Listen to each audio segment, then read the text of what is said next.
Hi, everybody, and welcome today to our workshop on how to get published. Today, we'll be talking about manuscript article types and submission criteria. We'll guide you through the process of publishing and what you can do to increase the chances of having your paper published. I'd like to present our team. First, we have Jessica Hill, a publishing editor on the US STM Journal's editorial team. Jessica began working in peer review publishing in 2012, and at Sage, she manages a range of nursing and medical journals. We're also joined by Amy Goundry, PhD, a managing editor at Sage, who oversees 2 journals in the Gold Open Access portfolio. She manages Inquiry, a public health and healthcare journal, and Science Progress, a multidisciplinary journal. Amy has a strong background in molecular and cellular biology, earning a PhD in infection and immunity from the University of Glasgow in Scotland. Throughout the webinar today, please do submit us all of your questions. You'll see a widget on your screen that says Q&A, and you can plug them all in here. Throughout the webinar, we'll address your questions, and at the end, devote some more time during the Q&A. If we can't address anything live, we will follow up in a blog post, which we will share after the call. For anybody attending live today, note that you will receive a certificate of attendance in an email follow-up after the call in roughly a week or so. Now, to get us kick-started and situated, the chart you see in front of you illustrates a timeline of the typical author journey, moving from the very early stages of securing funding, conducting research, all the way through peer review and publication. We'll cover the process today, and in particular, the various manuscript article types that are available to you. And now I'll pass it off to Amy. Thank you. So as you're selecting a journal to submit your manuscript to, it's important to think about the article type you are writing. Some journals do not allow certain article types, while others are focused on those specifically. So let's take some time today to talk about the various article types and what they may look like. We're going to keep saying this throughout this webinar, but be sure to check the journal guidelines for any specifics. Each journal will have its own requirements, and this webinar will just provide general overviews and outlines of the article types available as guidance for you as you start to develop your work. The journal guidelines will be your best friend in determining exactly how to structure your paper, what elements should be included, and any limits or restrictions. While today's webinar is not specifically covering peer review, I just wanted to mention that the type of peer review the journal uses is also an important consideration for the journal and article type that you choose and how you prepare your manuscript, because the type of review model, such as single anonymized or double anonymized or open, can influence factors like transparency and alignment with the disciplinary norms. And you'll want to make sure your article is prepared accordingly before uploading it for submission.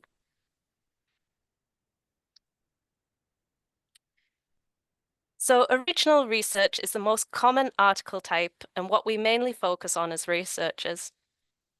Some other common names for this manuscript type include research article and simply article.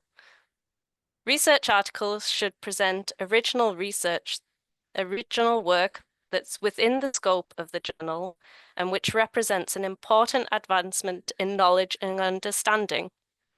This may also include null or negative findings. Research articles need to include an introduction, a well-reported methodology, results, a discussion of the results in the context of the published literature, and sometimes even a separate conclusion section. Typically in the STEM fields, the word limit ranges from 4,000 to 6,000 words, and in the humanities and social sciences, the word limit is a bit higher, up to 8,000 words. Really try your best to follow word limits specified by the journal. Even if the journal only publishes online, you want to be concise and clear in how you convey your research. Sometimes less is more. Check if the journal facilitates hosting supplementary materials, as supplementary materials are a great way to showcase additional figures or tables without adding to the word count of the main document or the number of tables and figures. Abstracts for original research articles are oftentimes structured, and this is increasingly common especially in the STEM fields. You'll also see a large number of references with original research articles, and these are not typically included in the overall word count. We recommend somewhere around 100 references or whatever number is necessary or appropriate based on the current literature. You want to make sure you're capturing all relevant theories and context and literature available and give credit where credit is due. So cite as appropriate. We also have an entire webinar on how to conduct a reference search and structure your reference section. A recording of a past webinar on this topic is already available, but be sure to keep up to date on whether one is coming up. So with original research as well, tables and figures will naturally be included, but the recommended or maximum numbers are up to each individual journal. For any health-related research, we highly encourage you to use the Equator Network website to find the most appropriate reporting guidelines for your study type and ensure your manuscript follows these guidelines. Oftentimes, journals will require you to submit a completed Equator Network checklist as supplemental material to provide transparency. So finally, on this article type, our webinar next month will be on how to write and structure your article, with the focus being on original research articles like this.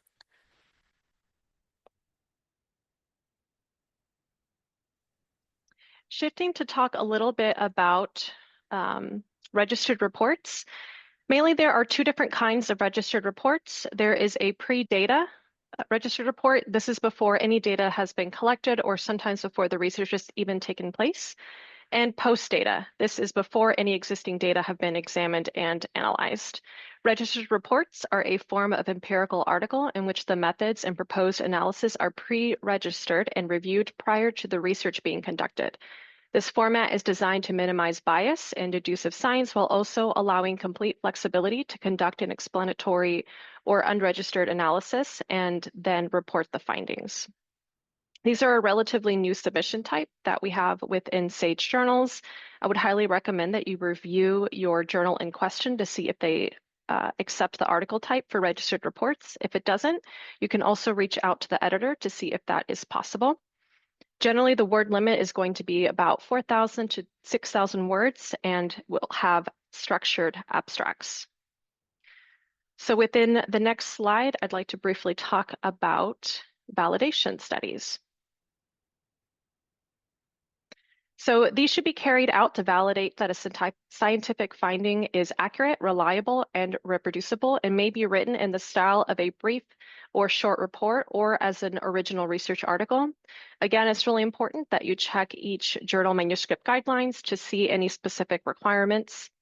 The word limits vary greatly between this article type, so these articles might be only about 1,000 words and up to about 8,000 words.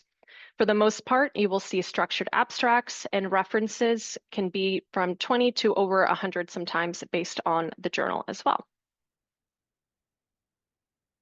So in the next slide, we will discuss study protocol. So study protocols, also known as trial design articles, can cover proposed or ongoing research for protocols of registered trials. All clinical trials should be registered on a World Health Organization approved registry, and information on trial registration should be included in the submission to the journal, in addition to information on ethical approval.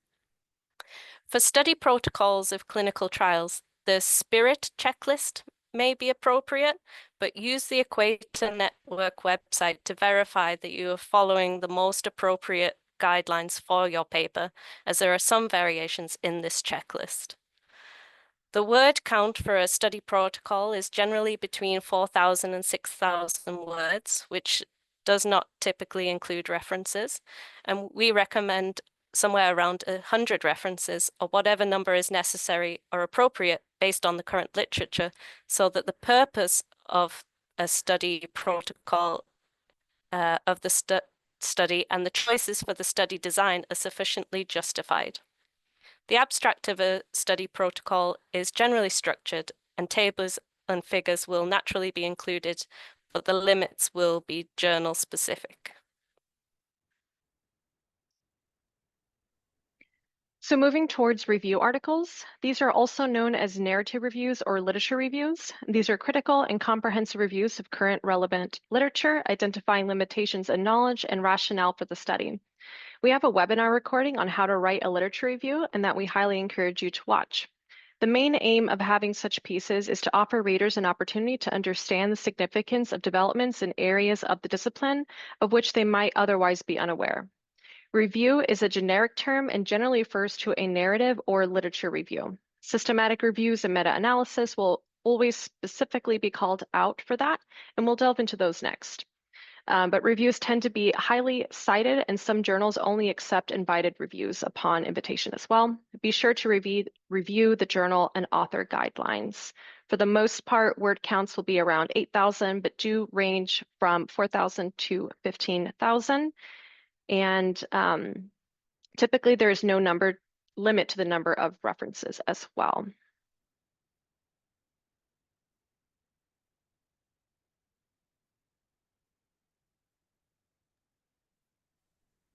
So systematic reviews consist of systematic, quantitative, and/or qualitative syntheses of research.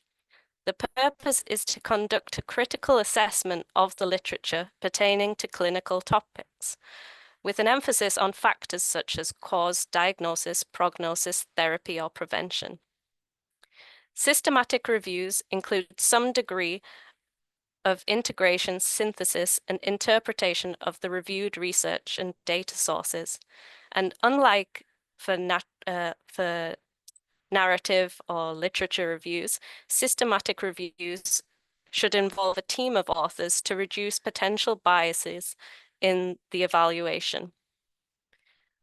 While journals may not have officially endorsed PRISMA standards of reporting systematic reviews, many are moving in this direction, and we strongly encourage you to review and adhere to these guidelines. The journal may also require you to have registered your systematic review on a registry like InPlazy or Prospero. The word limit for a systematic review is generally between 3,500 and 5,000 words, and the number of references will depend on the search strategy, inclusion-exclusion criteria, etc. when conducting the systematic review, as well as any literature cited that puts the need for the systematic review into context. But around 50 to 75 references is typical. Abstracts for systematic reviews are generally structured, and less than 10 tables and figures combined is appropriate for this article type.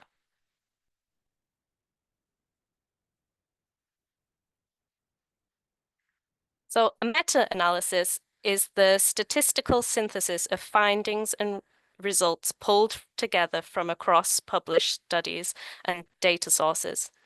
A meta-analysis is often performed in conjunction with a systematic review, and meta-analyses should answer a specific research question and be reported according to those PRISMA guidelines that I mentioned for the systematic review. This article type should also include a PRISMA flow chart as a cited figure. The journal may also require you to have registered your meta-analysis on a registry like InPlazy or Prospero.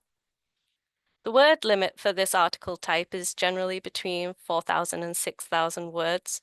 The abstract is typically structured, and tables and figures will naturally be included, but the limits will be journal specific.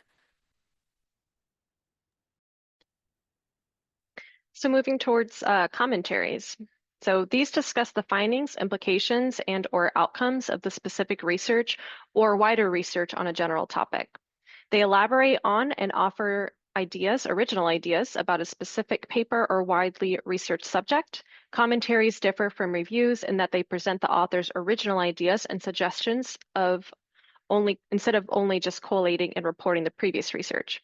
Commentaries provide readers with a focused opinion and view of manuscripts recently published in the journal or elsewhere, or on important changes or trends related to the field.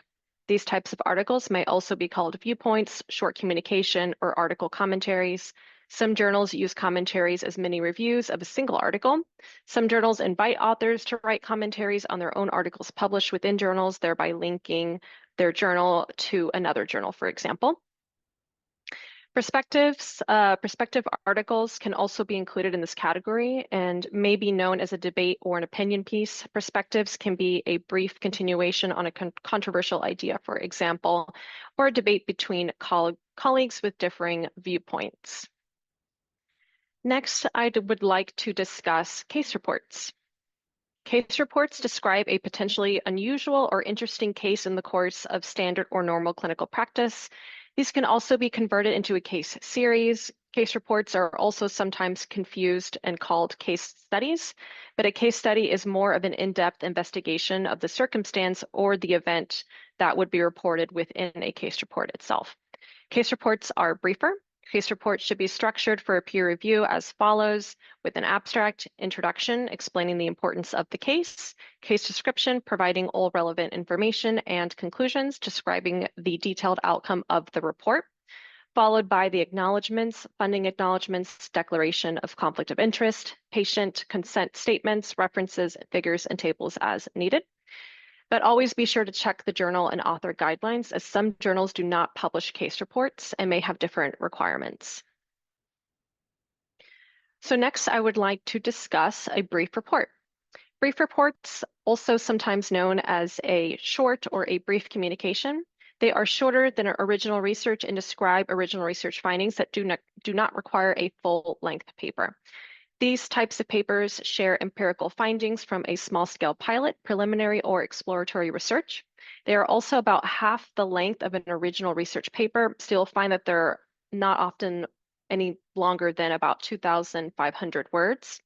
This article type is frequently used for manuscripts that don't have enough information for a full-length paper, but would still like to include all the features of a research paper and are therefore held to the same requirements through peer review, for example, with abstract formatting, etc.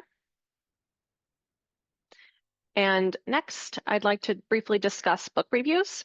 Book reviews should provide brief summaries of books that are relevant to the field, along with meaningful commentary that provides readers with guidance on the practical value of the reviewed book.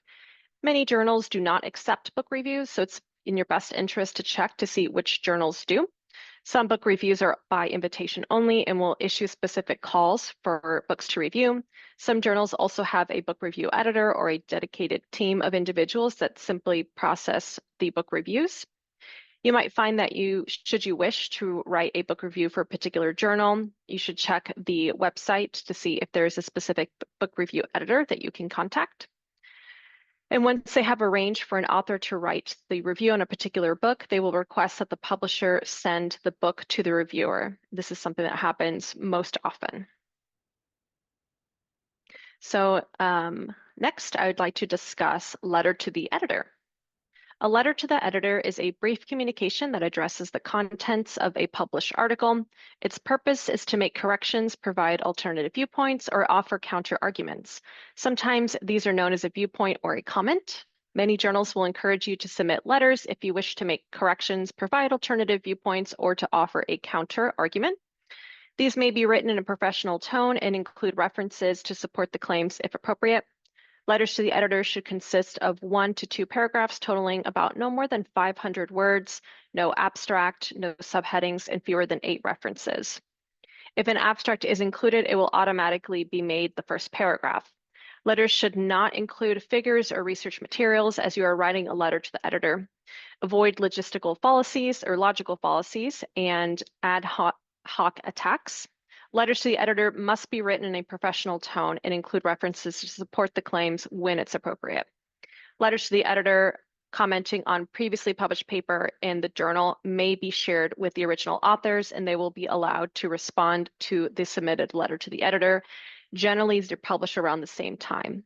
Letters should not include figures or research material in these cases. And next, it's worth briefly covering plain language summaries, or PLS.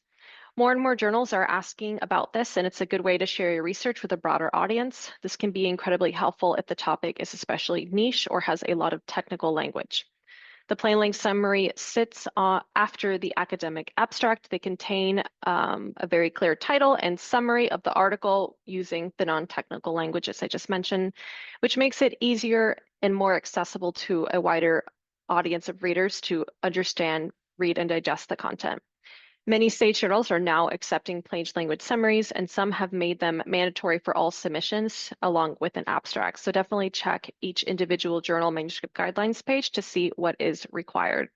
The SAGE website also includes a lot of information about plain language summaries. I would highly encourage you to go through the SAGE author gateway page to read more about plain language summaries and their benefits. Next, I'd like to hand it over to Amy to talk a little bit about thesis and dissertation. So many ask how you can convert a dissertation or thesis into a manuscript. And as you can see, that there are numerous options as indicated on the screen now. But if you decide to convert your thesis or dissertation into a journal publication, you must be sure to adhere to the author guidelines of the journal. And you will most likely need to cut down the document significantly and distill your findings. As time will have likely passed between submitting your dissertation or thesis and preparing the manuscript, be sure to check and update the cited literature in your manuscript before submission. We have another webinar later this year on this exact topic, and I will also be a panelist on this one. So be sure to stay tuned.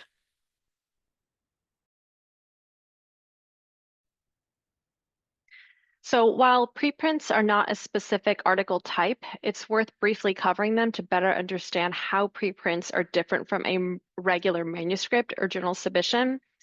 On a journal manuscript guidelines page, it will indicate whether a journal can accept preprints. So be sure to check that, because if you are considering submitting an article to a preprint server and you have a journal in mind that you would like to submit for peer review publication, make sure that that journal will allow papers to be submitted to preprints before entering peer review. So on the next slide, I want to discuss a little bit about why preprints matter. So preprints provide a space that is very different from journals, although they look very similar. They allow for feedback and commenting and easy revision, although they are not peer-reviewed. This is the main difference between a preprint and a peer-reviewed journal, is preprints are not peer-reviewed. Many preprint servers allow individuals to comment on articles, which is like a open peer review, for example.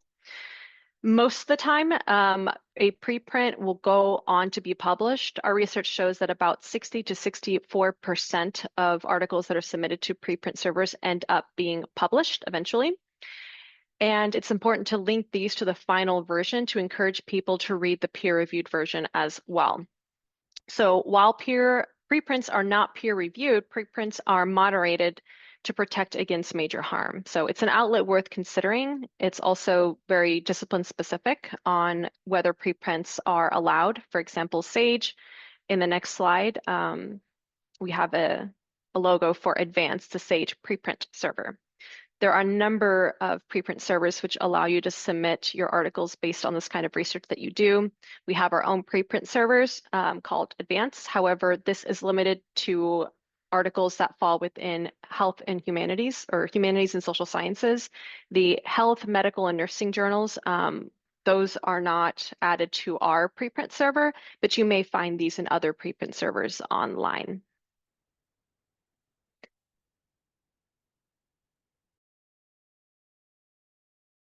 So throughout all of this, it's important to uphold research integrity. So what does that mean exactly? Research integrity encompasses the principles of responsible research and its evaluation prior to publication, such that it is ethical, accurate, transparent, and allows replication.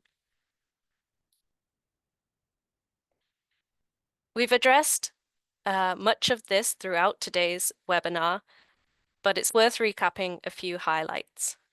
Publishing your study protocol either as a preprint or as a registered report prior to publication of the findings is a great way of transparent reporting, as is registering your clinical trial on a WHO-approved registry prior to study initiation, and registering your systematic review and or meta-analysis on a registry like InPlazy or Prospero. We've mentioned the Equator Network a few times, as following the appropriate Equator reporting guidelines for your article or study type enhances transparent reporting of research, and it's good practice to provide a completed Equator Network checklist at journal submission. In addition, data availability is highly important. Upload your data, if you have the permission, to a repository and hold on to any primary or secondary data in case any questions arise regarding your study or further work needs to be done. And finally, carefully check the articles you have cited, as you should not cite retracted publications. And this is particularly important for systematic reviews and meta-analyses.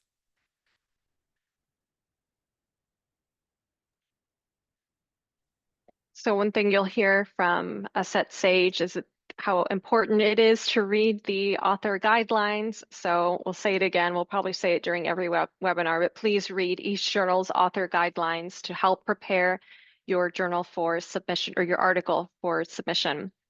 So once you decide on which journal you'd like to submit, spend some time reading the manuscript guidelines page for that particular journal and follow them. This will go a long way. We cannot emphasize enough how much editors appreciate the effort that you put in to do this.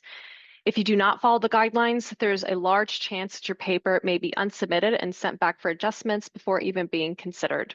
As you're getting ready to submit, just like you did with your writing, make every effort to improve the quality of your manuscript and try to be objective about your own work.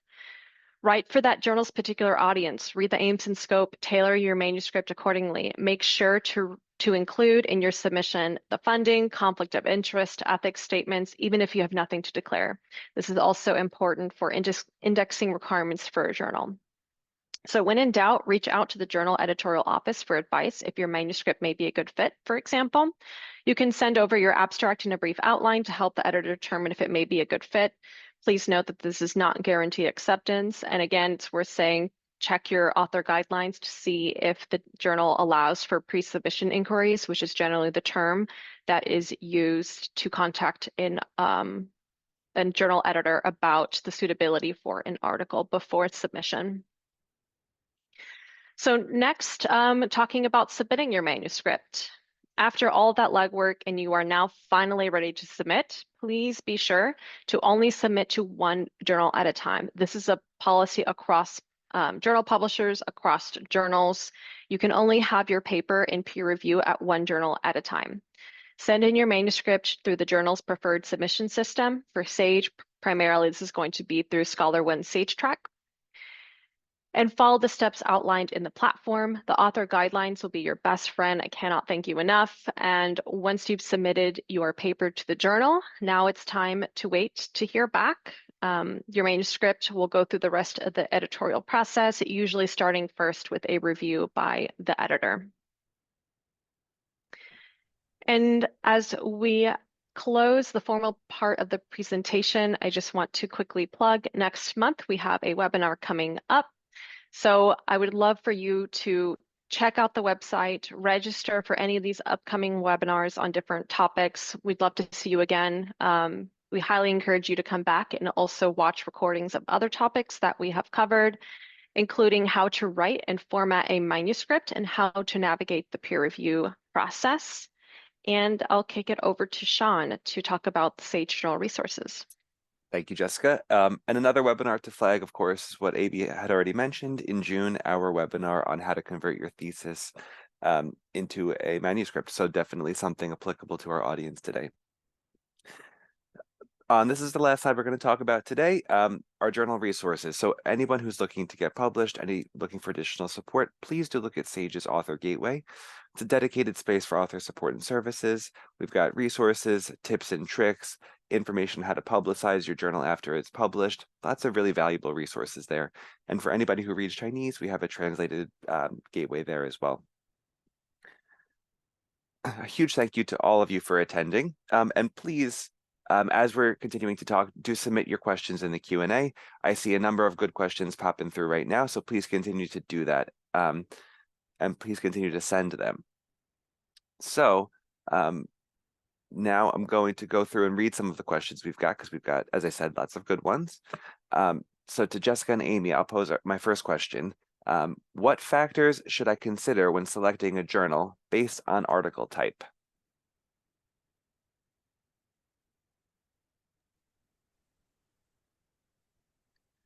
So I can go first. So you found a journal that accepts your article type. I think one of the main considerations is that your article is within the scope of the journal. So you can also see whether the readership of the journal, if it's within your area. I think those are some important considerations.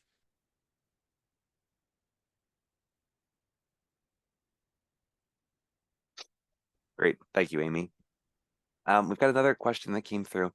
How do I maximize my chance of acceptance based on the article type that I choose? Do you have any hints there? Great question. And again, I just have to read the manuscript guidelines. There's generally a section that's very specific to the article type in question. So when you're submitting an article, or even as you're writing your article, try to have a journal in mind and then write according to the manuscript guidelines for your preferred journal. Follow it really closely. There's a lot of good information there that will help put your paper in a position that it can go past the editorial review. Additionally, I would recommend that you read articles that have already been published with the article type. That is a good indication of some of the expectations that the journal will have. And so I would highly recommend to at least read articles within the article type for the past 2 years of the journal, because that'll give you a good indication of some of the things that would make that paper more successful. And sorry, as your paper will likely go through peer review, following those reporting guidelines to make sure that from the Equator Network guidelines, to make sure that you've included all the information that a peer reviewer might pick up on is also something that might help be more favorable. Perfect, thank you. I see some questions popping through in the chat about AI. Just to flag that AI policy changes constantly. So the best bet is at Sage. We have a central homepage for AI policy. I defer to that and recommend that's where you start with any questions that are relating to AI use and in any capacity. And of course, it may vary based on the journal and things like that. So definitely just keep an eye on that and be mindful of the changing nature of the environment, unfortunately. Another question that came through, does submitting your manuscript as a preprint hurt your chances of being published in the future? Any thoughts on that? Happy to take that one. And it depends on the author guidelines. If it says specifically that the journal does not accept submissions that have been previously submitted to preprints, then the answer is no. It hurts your chances within that specific journal. The vast majority of journals, at least within Sage, within US STM, do accept preprints or do accept submissions that have been previously submitted to a preprint server. The very important thing is just to disclose it. So there's generally a question where you put in the link or DOI for that specific preprint. As long as you disclose it, then you're following the author guidelines to be transparent.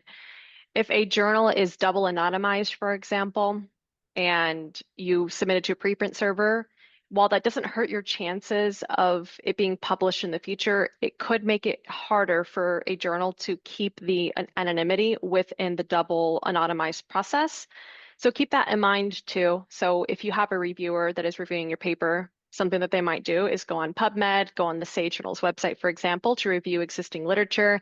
If they happen to come across the preprint, it'll be fairly obvious that that is your paper. And so the reviewer would then need to excuse themselves from the peer review process. So it could delay the peer review process in that regard, but I would not say that it hurts your chance of being published in the future. Great, thank you, Jessica. And yeah, of course, a plug for anybody in the correct fields. At Sage, we use Advanced. That's a nice spot to start out if you're looking. I'm just browsing through the Q&A. Thank you for keep them coming. Of course, one of the things that's come up is what's going to happen after the call. I've mentioned that we will send a follow-up within the next week or so.